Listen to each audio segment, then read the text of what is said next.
dakika 5 zakata kusawemu tukubuza ko mulungi aliyo ntuwasizo otya program sumula kigolo gikuterefene obukaka ba Uganda twatuyingiddewo tuyimuna kuza mwezi mukaga ezo mwezi guno gwa mugula nsigo mwaka 2024 wasizo otya mulungi aliyo.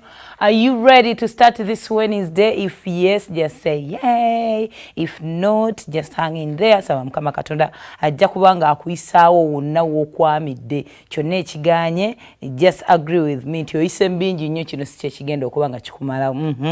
Yeah.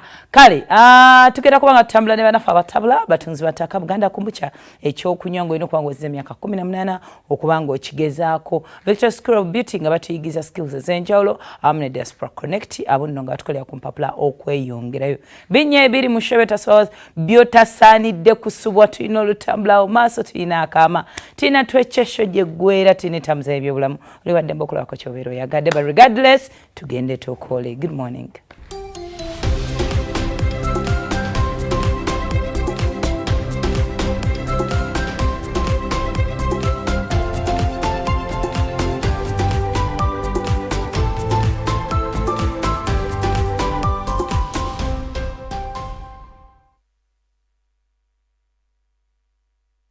Zaka amachago olunaku olwaleero kasubye nti muli bulungi akuba kakedde kutonnya ngawe kakole ennaku zino we kaba kaagalidde none batugamba egenda tukuba guno ogwokusatu ogwokuna n'ogwokutaano.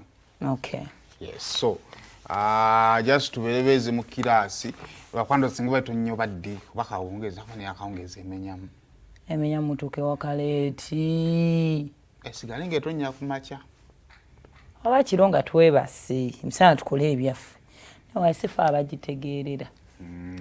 So just to better mwabatero kyusamu ku mirimu kati abadde atunda juices nga gotunda byakunya binyogo gakyusamu kati otunde kachai odda ku chai beera ng'obaza obuugi tutambule ne season nnyo ya mwabalongoosa toilet abatusaba ebibiri muzikuume nga nnyonjo kwa kati bazikozesa nnyo kwabajja kwabanywa nnyo.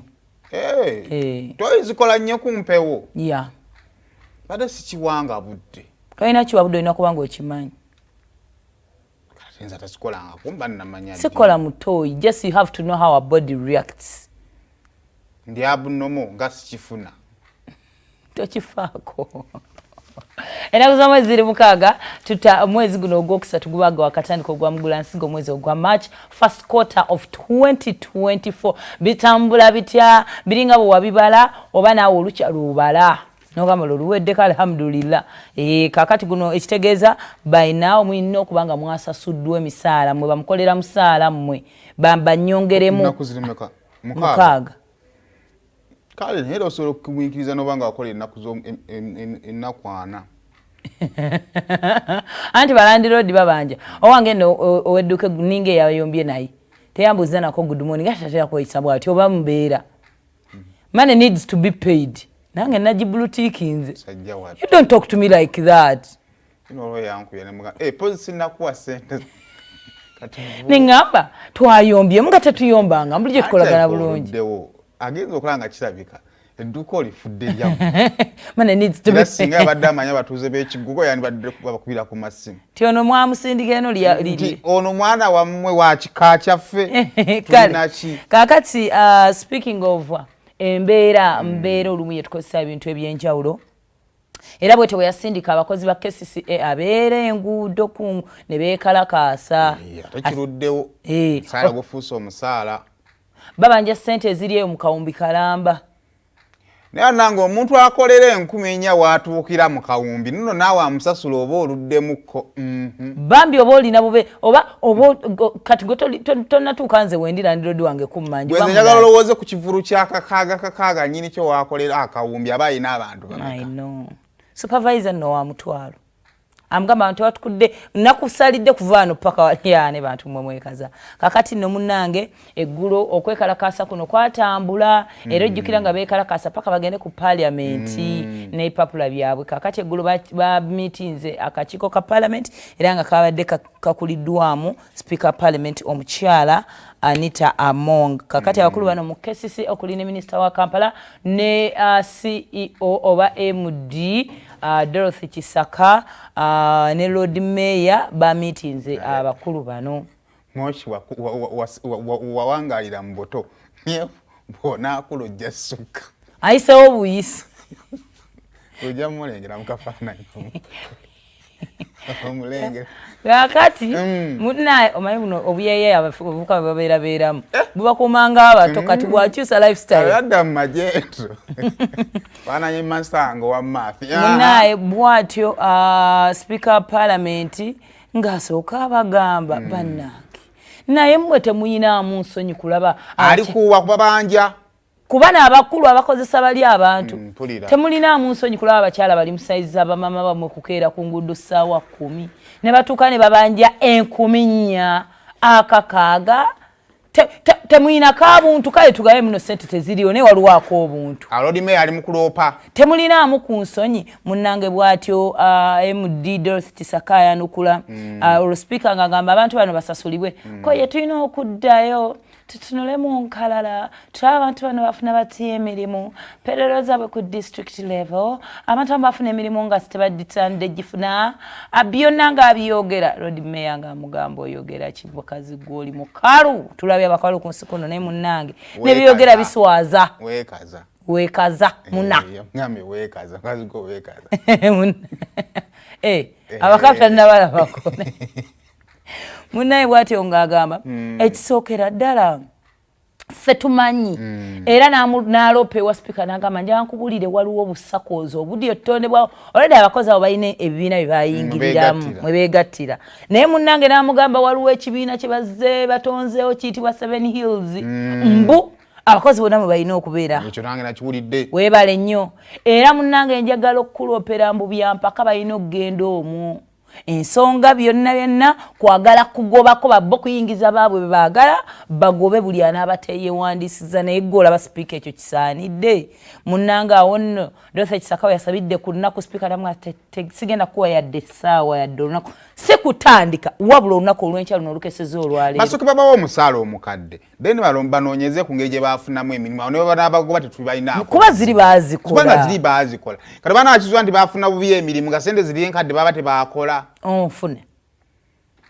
bw'atyo munnange Sipiika ng'agamba sisaba sikola kigenda kukozesa amateeka nsazeewo ne house mugende olunaku olw'enkya musasula abakozi bano n'ekirala temubakaka kugenda mu sakozi bannaye bantu bakulu buli omu ayina eddembe ki ekiri mu sako eyo ekyekyama kibabakakirako era n'ayimirirawo n'agamba ffe nga Parliament nze nga Sipiika tuli ready obasupportingira buli omu gy'akolera abantu mubaleke babeere gye bakolera kasa bakola emirimu gyabwe kyekikulu bw'atyo nno abakozi ba KCCA olwo lwavuddemu olwolutula Lord Mayor n'abayita n'abanjulira amawulire amalungi agavudde wa maama mukyala munnabwe naddala nga bakyala be basingamu enduulu n'ekwajja era bwe batyo olunaku olwaleero nga teri gwe beebuuzizzaako mulala yenna tusuubira okuba nga akakaga kagenda kuba kaluma ku akawunti zaabwe yana ebintu bya Katonda bizibu omuntu yakajja mu Uganda mugamba tulage Lord Mayor awo nno wetuyimiridde kale kakati we tweyongerayo still ku nsonga y'okusoma abamu baasoma emirimu baafuna abalala beera nguudo naye nga boogerako n'oluzungu abalala nabo kikyatwala kakati speaking of our education wano jjukira nti tulina new curriculum eyatondebwawo mu 2020 just nebeeramu affected by COVID naye era Ministry of Education negamba ino kubeera implemented kakati abaana abayingira senior 1 2020 bagenda kuba batula senior 4 n'omwaka kakati munnange curriculum eno erina ebintu ebyenjawulo naye abasomesa bali kwekubira nduulu abaana ssaawa zino balina okubeera nga batandise ba preparing okuregistering as candidates 2024 n'ebintu ebirala naye bagamba bannange naffe Kenya asomesa tetumanyi kigenda mu maaso kakati ensonga eri bweti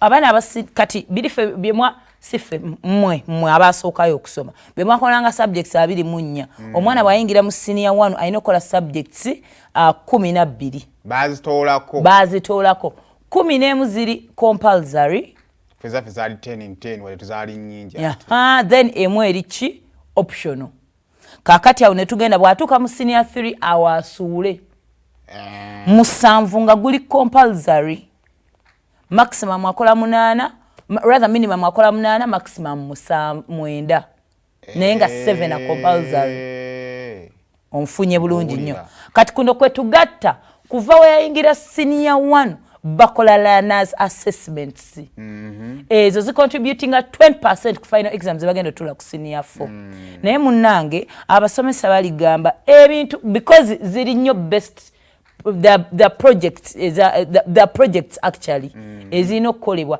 kati bagamba challenges ezisinga government yabawa bikola ku ssomero bakyalina bikadde nga onogamba nti oba ebya Greek ebya chemistry ebya bio bikyali bikadde ate tebasaba bikosa mu new curriculum n'abasomesa bennyini tebategeera bulungi curriculum eno mpya nabo beetaaga kusomesa ate basomesezza batya abaana bino nno tekiriiko private schools or government schools government balina okugenda ku masomero bayambe maama yakyogerako kimanyi maama buli kimu asobola bbanga akyaddress nga yagamba atya kakati maama ndowooza alinafuna ripooti eno ayinza okuba baabwerayo obuwi nnyo curriculum naye nga tebanafuna ripooti yabasomesa kati eno gye boogeddeko alabika ajja kuba agifuna mu nsonga yemu n'abazadde tebategererako ddala ripooti abaana babaliko babalimba nga bwe baagala abazadde aye babasasula ebisale bo bakola ogwabwe balina otunula mbalabe ki ekigenda mu maaso sigamba nkoze bubi nankola ki ate kati bakulimbibwa paka emyaka nga 10 then balyoke bategeere munnaye ensonga eyo bwetyo bweyimiridde abaana abamu tebalina nniini ate nga balina otuula kati by this term balina okubeera nga bali preparing agenda kwewandiisa it is just confusion mu kaseera ke kamu simanyi ne tulina okulwana tubina tubikolenga twekinga tubifuna kale kakati ziri 17 okay kale tukikole kakati abawagizi ba NUP abasoma mu 11 be basindikiddwa mu kooti enkulu ogenda maaso kwiranga tebewozaako ku misango gy'obutujju kakati munnange abantu okuva mu disitulikiti ey'Wakiso ne Kampala be bakwatibwa ku bigambibwa nti nno batujju kakati bano bwe bakwatibwa basimbwa mu kooti y'e Nabweru era eyo ababawolereza gye baasabira babeere nga ate beeyimirirwa wabula omulamuzi Isa Kibuuka yabategeeza nga kooti eno bwetalina buyinza kubeera nga ate ewulira okweyimirira kw'abantu ab'emisango egya nnaggomolanga gino wabula okuleetebwa mu kooti eyo baali baleeteddwa okusobola kuyambibwa kumanya okukwatibwa baakwatibwa naye kiki ekibakola ki ekibavunaanwa kakati munange olunaku olw'ejjo bakomezeddwawo mu kooti wabula ebyo nga tebinabeerawo oluvannyuma lw'okulabikako mu maaso g'omulamuzi Isa Kibuuka we baddizibwayo abamu baatebwa mu ngeri etaategeerekeka bulungi era nga omwalimu Jessica Birungi ne Farida Masaaba wabula ate Salimu Sekabembe ne Rashidi Masaaba bagattibwa ku musango ogwo ogw'obutujju kakati olunaku olw'eggulo bakomezeddwawo okusobola okubeera nga tebamanya biki ebigenda mu maaso ku musango gwabwe era awo omulamuzi we yabasindikidde mu kooti enkulu okusobola okubeera nga ate bongera okuba nga ate beewozaako ate maybe eyo gye banaasobola n'okubeera nga ate basaba okubeera nga ate beeyimirirwa basobole okuba nga ate bawoza nga bavaawa wabweru naye munnange ekisinga okwennyamiza ebbanga lye bamaze mu kooti awo mu kkomera